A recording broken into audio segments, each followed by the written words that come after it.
Okay, good morning, everyone. Good morning. We are on 96b1. We are looking for a Tana who holds that tefillin can be worn on Shabbos. So the mitzvah of tefillin is on Shabbos. That is the discussion. So the Gemara is going to finally find that Tana. Here we are. So 96b1 is first column, middle of the first columm. So Elahai Tanahi. It's this Tana. It is the following Tana. Tana the Brisa. Tana the Brisa. Hamotzi tefillin. A person who finds tefillin machnisan zug zug. The Brisa says that a person who finds tefillin, they could bring them in pairs. Pair by pair, echad ha'ish, the Brisa says, whether it's a man, ve'echad ha'isha, or it's a woman who finds the tefillin, echad chadashos, whether the tefillin are new, ve'echad yishanos, or they are old, divrei Rameir. Rameir says whether it's a man or a woman, whether it is they are new or old tefillin, they could be brought in on Shabbos. The person is allowed to put them on Shabbos. Rabbi Yehuda oser b'chadashos. Rabbi Yehuda forbids putting on new ones. Remember why new ones are forbidden? Because he's concerned that it might not be tefillin. He says it might be an amulet. Exactly. Amulet, there's no dispensation for saving amulets. Amulets don't have sanctity. And therefore, this whole thing of putting them on and wearing them to be able to carry them into safety is something that's only going to be true for tefillin. And therefore, an amulet, which might be shaped like tefillin, which as we'll see is not so common, we'll talk about that soon, those, he says, those Rameir says whether it's new or old doesn't matter. Rabbi Yehuda oser bechadashos. Rabbi Yehuda says no, the new ones can't be saved because they might be an amulet. Umati bishanos, but he allows the old ones for the same reason. That is the end quote. Okay, we're done. End of the brisa. Says the Gemara. Na'ad kan lo pligi ela bechadashos v'yishanos. Rameir and Rabbi Yehuda only argue about new and old, right? Rabbi Meir is saying whether they're new or old. Rabbi Yehuda is saying only the old ones. Aval be'isha lo pligi, but they don't argue about a woman. They both agree that a woman is allowed to wear the tefillin on Shabbos. Clearly, shmamina mitzvah say shalo hazman gramahu v'chol mitzvah say she'en hazman grama nashim chayavos. So we see that a tefillin is positive mitzvah that is not time bound. Right? In other words, Shabbos is a time for tefillin, and women therefore are obligated to wear, to do positive mitzvos, and that would be the reason that women are allowed to save the tefillin, because she'd be fulfilling the mitzvah on Shabbos. In other words, the fact that the Brisa allows women to save tefillin, how does she save it? By wearing it. We're assuming over here the reason that they are going to be wearing it is because of the fact that it is a mitzvah that is relevant to them, and therefore we see from here, and why would it be a mitzvah that's relevant to women? It must be, the only way you could say it's a mitzvah that's relevant to women is if it's not a time-bound mitzvah, i.e., it's a mitzvah that applies both on Sunday, Monday, Tuesday, etc., and on Shabbos, right? In other words, why would you say that women are allowed to save tefillin, right? In other words, what's the premise for saying women are allowed to save tefillin? Is because tefillin could be worn on Shabbos, right? Is because tefillin can be worn on Shabbos, and therefore once tefillin can be worn on Shabbos, you would say that it's not a time-bound mitzvah. Sorry. Let's say it the opposite way. The fact that women save it is because women have a mitzvah to wear tefillin. Why would women have a mitzvah to wear tefillin? Obviously because it's not time bound. What do you mean? What do you mean why it's not time? What do you mean it's not time bound? What about Shabbos? Obviously, Shabbos is the time for wearing tefillin, right? And therefore, it follows that women who are obligated to wear tefillin, it's because Shabbos is the time for wearing tefillin.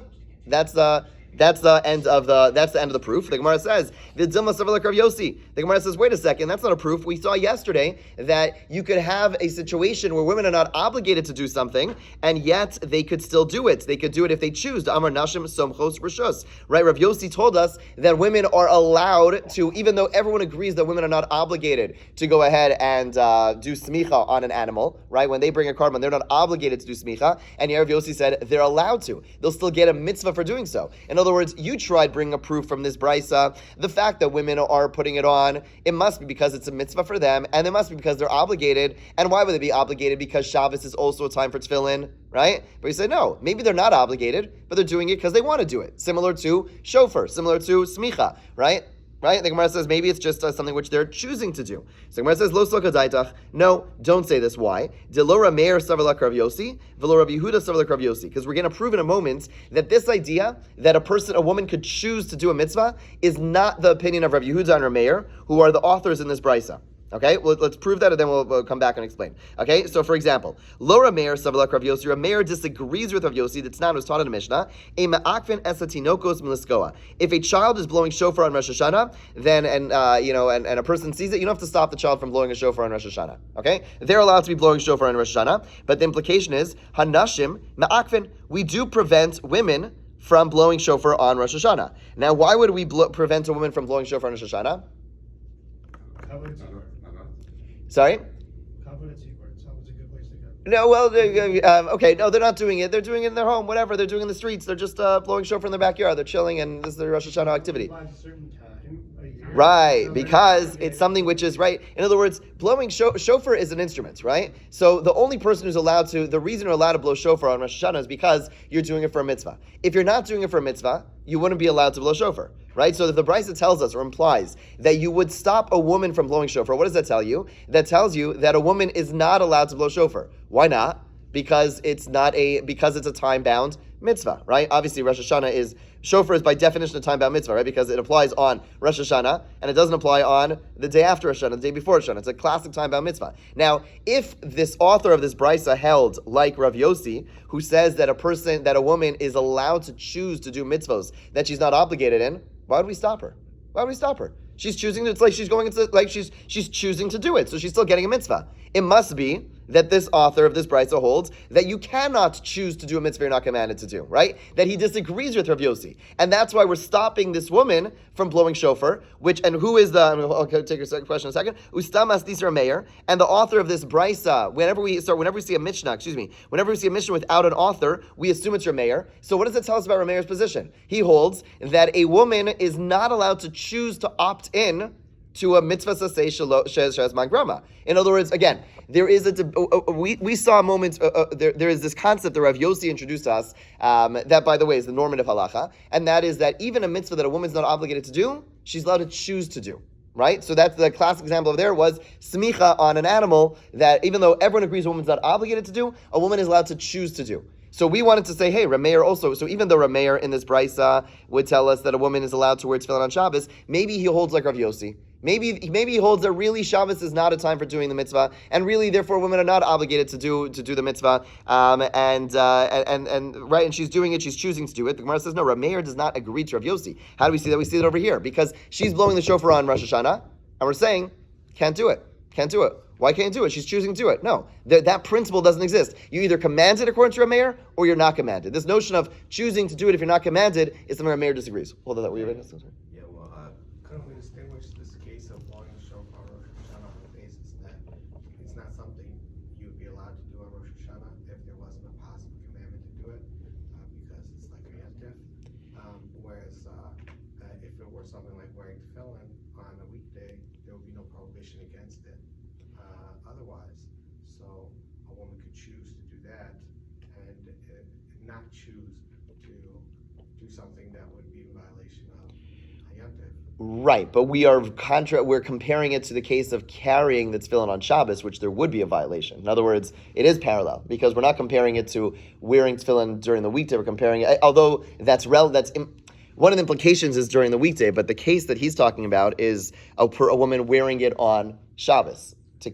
Right, so which would be otherwise, meaning wearing it in a situation where there is no Eruv. And the only way it would make sense to say she's allowed to wear it with no Eruv is to say that she's wearing it as a form of clothing, like some quasi form of clothing, and therefore it's not carrying. So we're comparing, but otherwise, meaning if a person were to wear something they don't really want to wear on Shabbos, it would be in violation of carrying on Shabbos. So it's parallel to the Rosh Hashanah case. Right, exactly. Not necessarily a more broad point. Correct.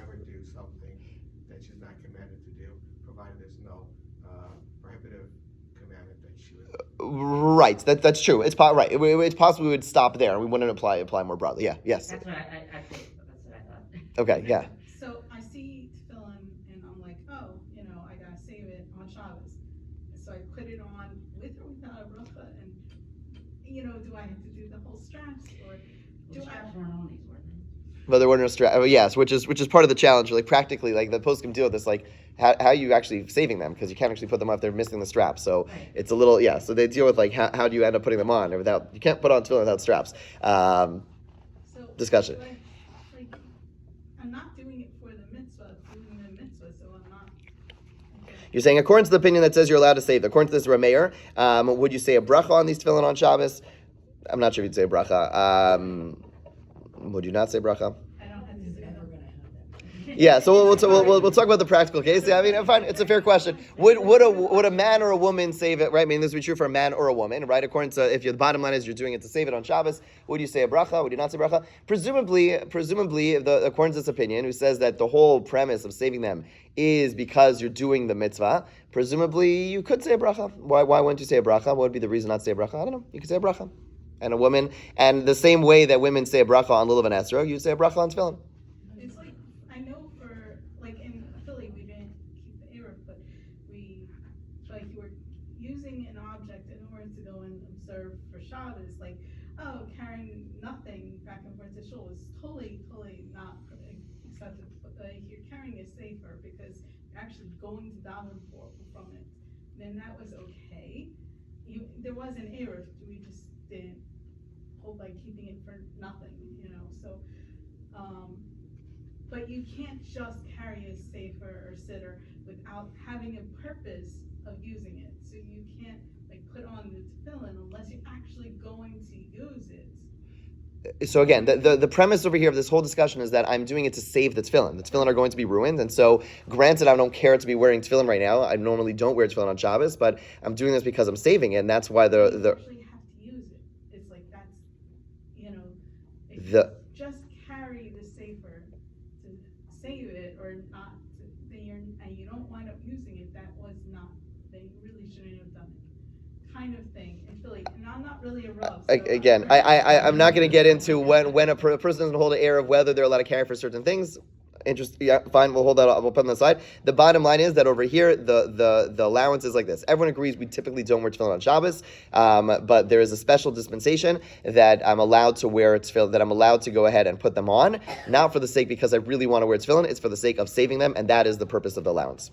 And that's unique to tefillin. It's not something we're going to find by other things. Okay, so it says the Gemara further, 96b2. Rabbi Yehuda similar to Rav Yossi. Rabbi Yehuda does not hold like Rav Yossi. The time is on the brisa. Dar b'nei Yisrael v'samach.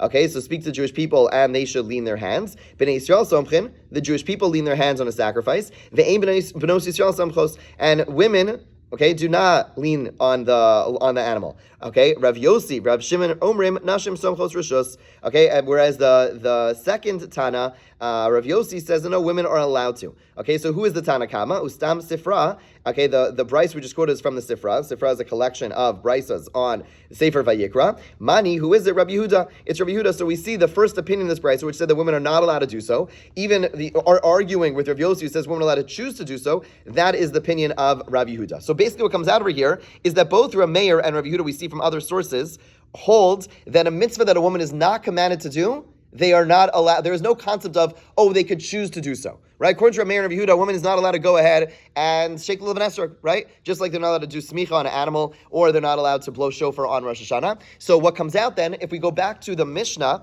right? We go back to the Brisa, which said that both Rav Meir and Rabbi Yehuda say that on Shabbos a woman is allowed to wear tefillin to save them.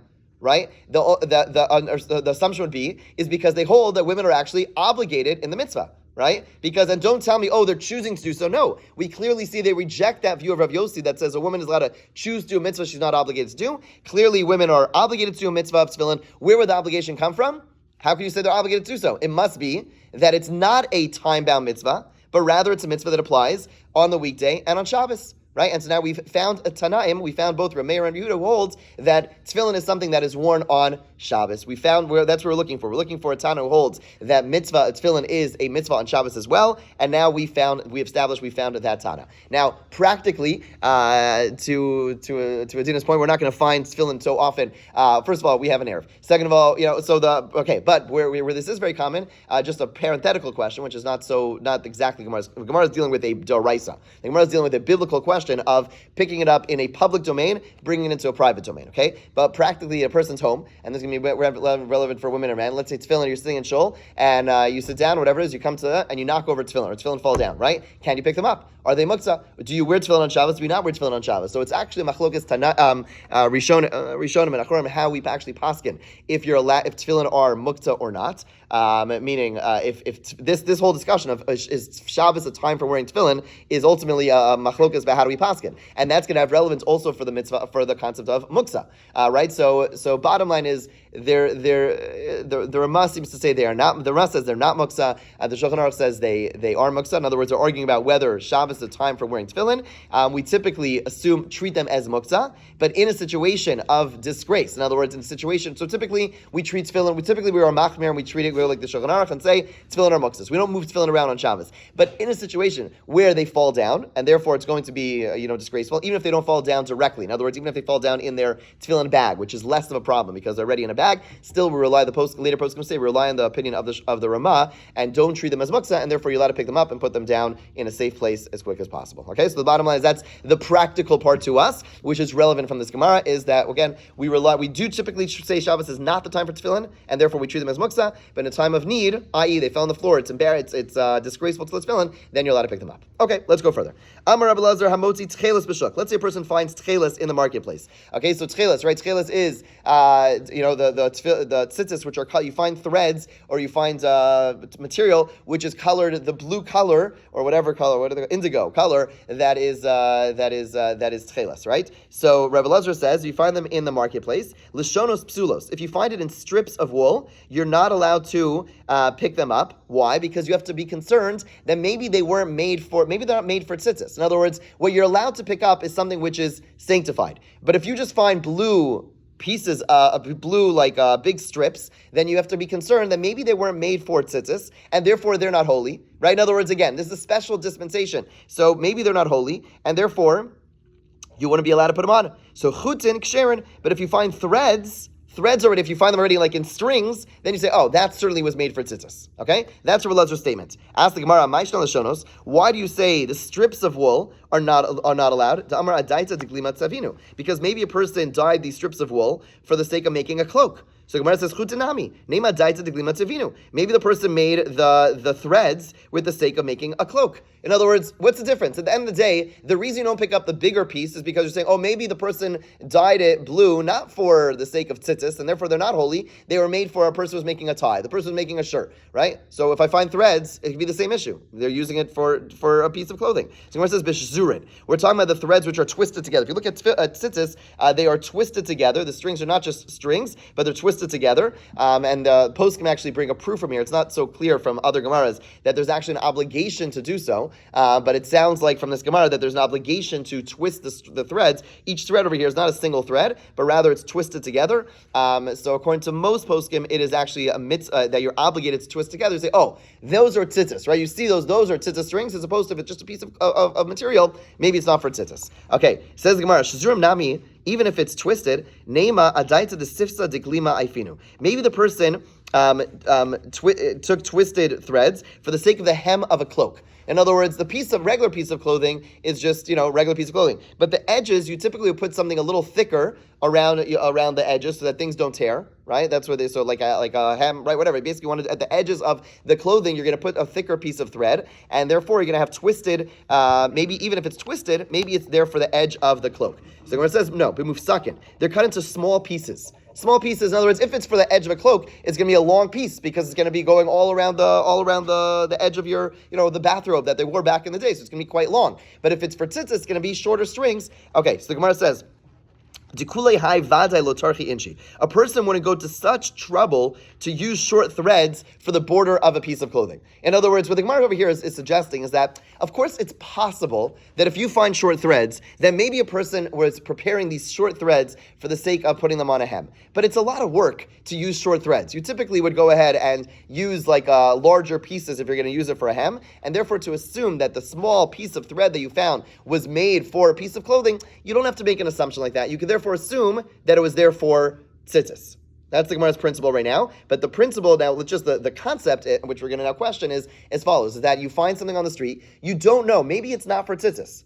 But since it's so unlikely, why is it unlikely? Because people will not struggle to make something of this nature for, if it wasn't for tzitzis, therefore you could assume that it's for tzitzis, and therefore you're allowed to carry it into privacy. Okay? The Gemara says, wait a second. Amarava. V'chi adam toreach lasos kameach min tefillin. Would a person typically go so far as being an amulet looking like tefillin? That is weird. That is weird and takes a lot of work. Tefillin are not a simple shape, right? You typically, we have a lot of kameyas that we found in, historically. They're like, whatever, they're just like a piece of paper stuck in like a thing. They put it like a little, whatever, capsule around it, but they don't go ahead and make it like a box of tefillin. That's a lot of work, right? It's not, it's taught in the Mishnah, but Medvar Murim, Bishanos, we only, according at least to one Tana, you're only allowed to save old ones, of the Chadash's pater. But if you find new tefillin, then you don't rescue them. Why? Because you have to assume that a person went ahead and exerted all this effort to make tefillin, make a kameya in the shape of tefillin. Right? So your whole premise of the reason tzitzis like this are allowed to be saved is because the fact that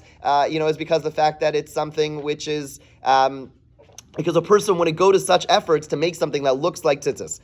Okay, but a person wouldn't go to such efforts to make something for a kameya, and yet we are concerned that maybe it is a kameya, not tefillin, right? So when it says Am Rav Zera le'ahava bere, Rav Zera says to his son Ahava, Puk tani lahu, go teach the rabbis this halacha of Rav Elazar.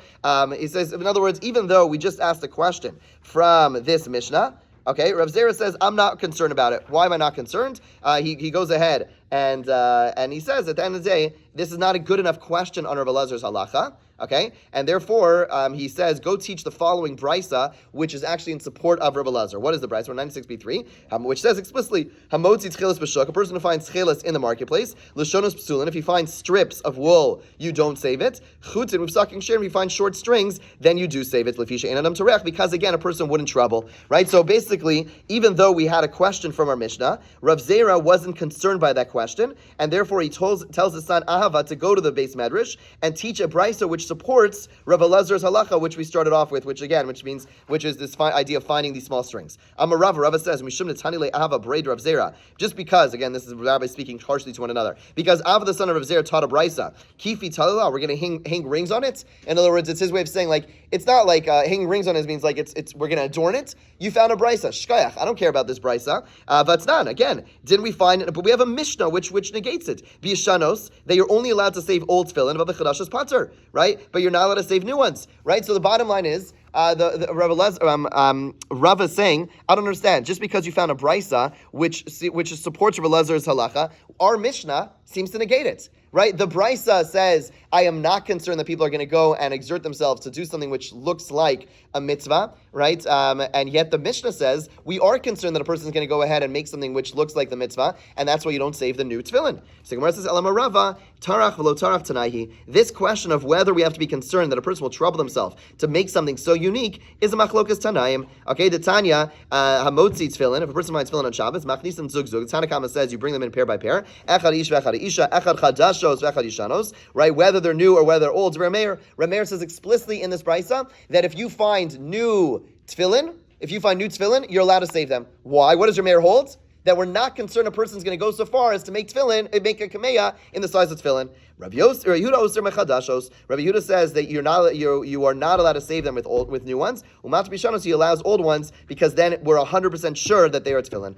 Alma, we see from here, Mar Savatar Chinish, the second Tana, Rabbi Yehuda holds that we are concerned that a person is going to go and exert themselves. Okay, and Rameir holds a person will not exert themselves. So what do you see? You see that according to Rav Yehuda, if you find tzitzis on Shabbos in little strings, just like he holds by the kameya, that we're concerned that maybe it's a kameya, and therefore I'm not allowed to save it, right? So too, if I find tzitzis strings, Rav Yehuda would say, don't save it. Maybe it's actually there for a hem, and it's not actually holy, right? Whereas Rameir says, who holds that we're not concerned a person is going to go to such efforts, he would, and therefore he holds him allowed to save new tefillin, because I could assume they're tefillin. So too, if I find small strings, I'm allowed to save them on Shabbos because I could assume that they're actually made for tzitzis and they're not made for a piece of clothing. Have a great day.